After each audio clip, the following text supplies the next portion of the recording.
Good morning, cadets. Today I'll be taking up the chapter The Accidental Tourist. Introduction. This is a humorous story where the writer talks of the incidences where he acts clumsy. He tries to behave in a sophisticated manner but is unable to do so, ends up spilling drinks, smearing his face with ink, and creating mess on the dining table. In The Accidental Tourist, the writer narrates the incidences where he acts strangely.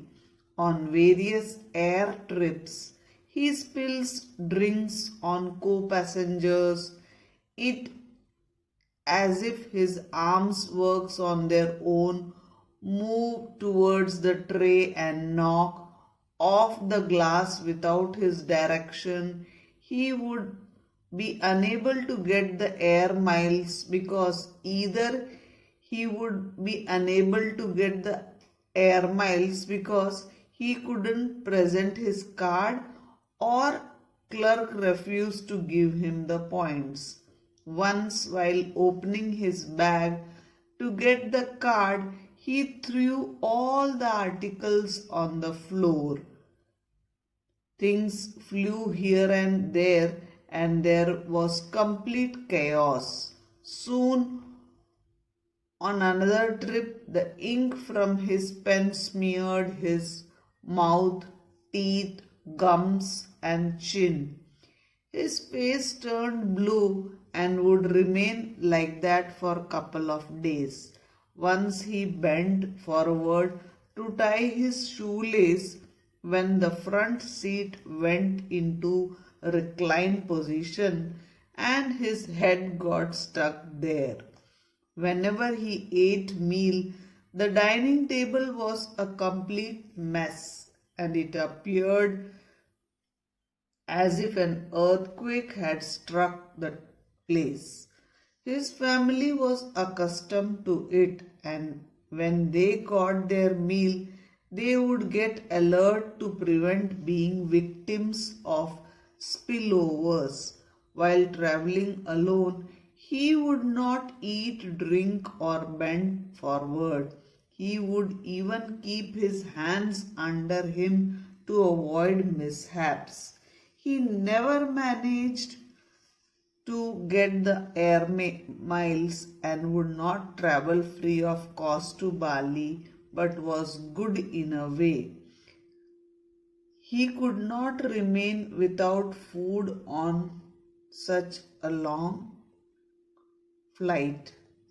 Now let's take the soul of the chapter. The author says that he is not good at doing many works at one time. So he was not good at multitasking.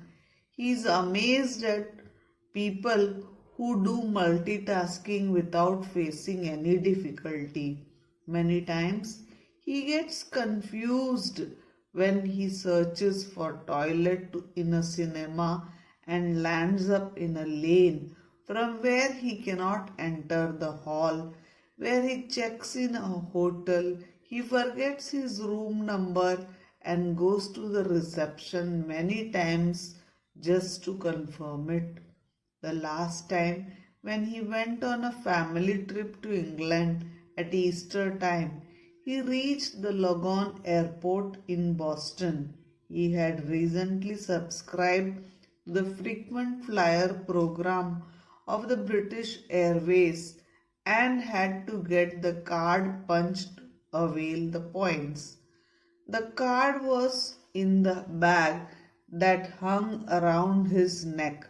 As he had to take the card out, something happened. He was shocked to see all his important documents fly out of the bag.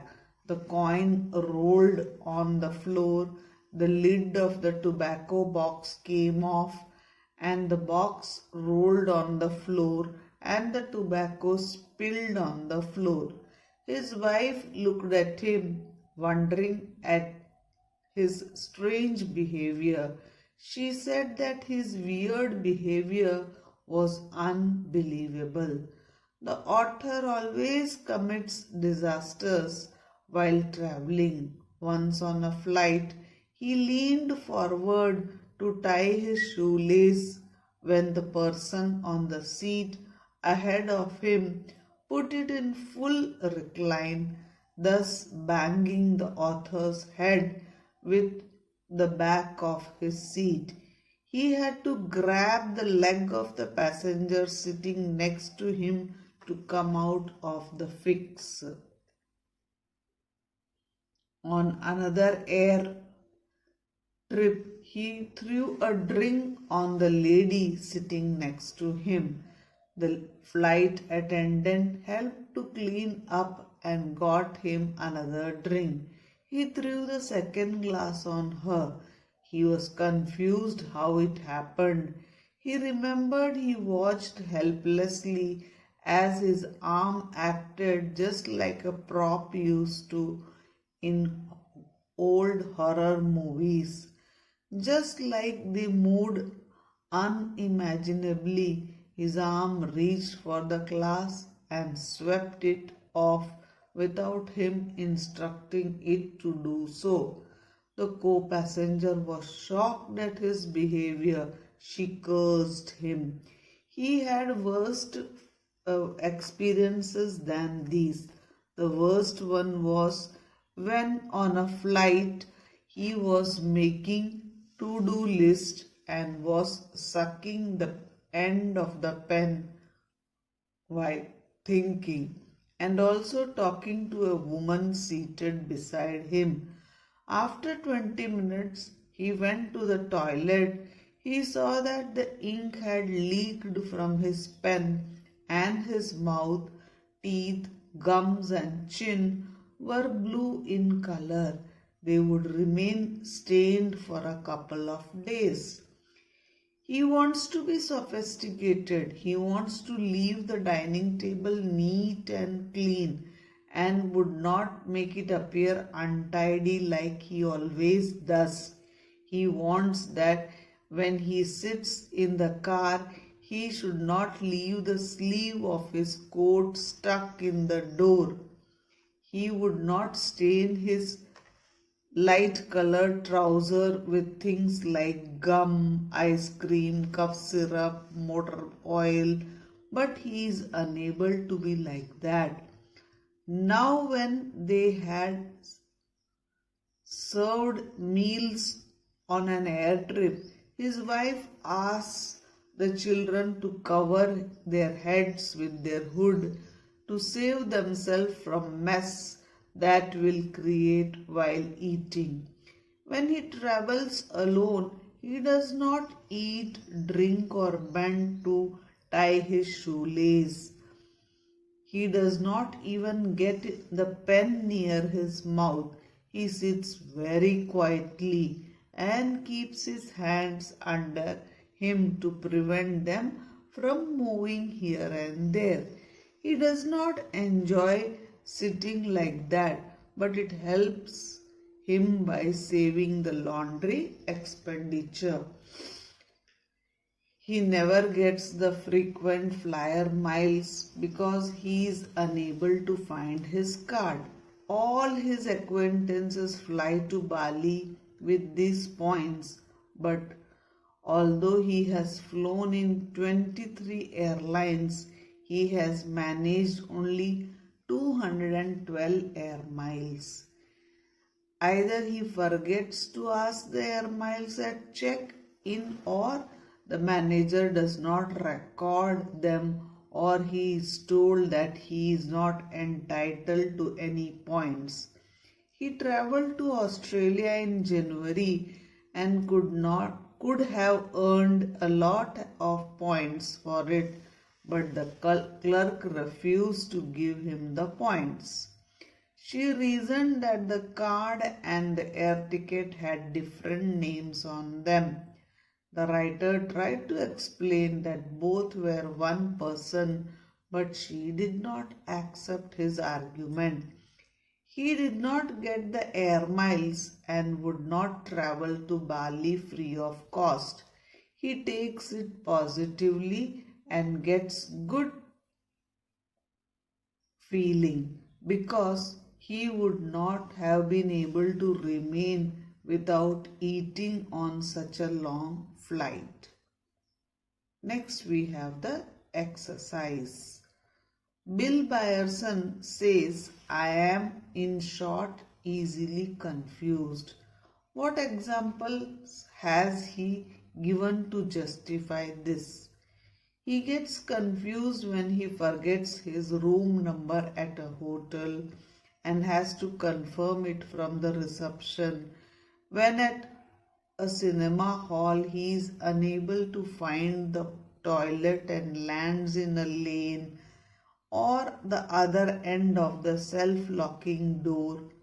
What happens when the zip of his carry-on bag gives way? He was trying too hard to open the zip and it suddenly opened. All the articles flew out of his bag. They were scattered over a large area as big as tennis court. He saw all his papers flying out, the coins rolled on the floor, and the lidless box of tobacco rolled as the tobacco spilled on the floor. Why is his finger bleeding? What is his wife's reaction? His finger got stuck in the zip. It got cut and was bleeding. His wife was wondering at his strange behavior. How does Bill Byerson end up in a crash position in the aircraft? Bill had bent forward to tie his shoelace. The passenger on the seat in front of him pushed his seat in reclined position and it hit his head. Thus he got stuck in a crash position. Why are his teeth and gums navy blue? Once on a flight, he was preparing a list and was sucking the end of his pen. After 20 minutes, he went to the toilet and saw that the ink had leaked and his mouth, lips, teeth, gums, chin had turned blue. They would remain so for a couple of days. Bill Byerson ached to be sway. Is he successful in his mission? List his unsway ways. He was not successful in his attempts to remain sway. His unsway ways were: he would stain his light-colored pants with ice cream, motor oil, gum, and cough syrup. The sleeve of the coat would get stuck in a car's door. He would leave the dining table in a mess, and it would appear as if an earthquake had struck the place. Next question. Why do you think Bill Byerson's wife says to the children, "Take the lids off the food for daddy"? Bill Byerson's wife asked the children to remove the lids of the food for daddy because they could do it better than him. He was clumsy and would spill the food while removing the lids. What is the significance of the title? The title, The Accidental Tourist, refers to accidents caused by the writer while he is traveling.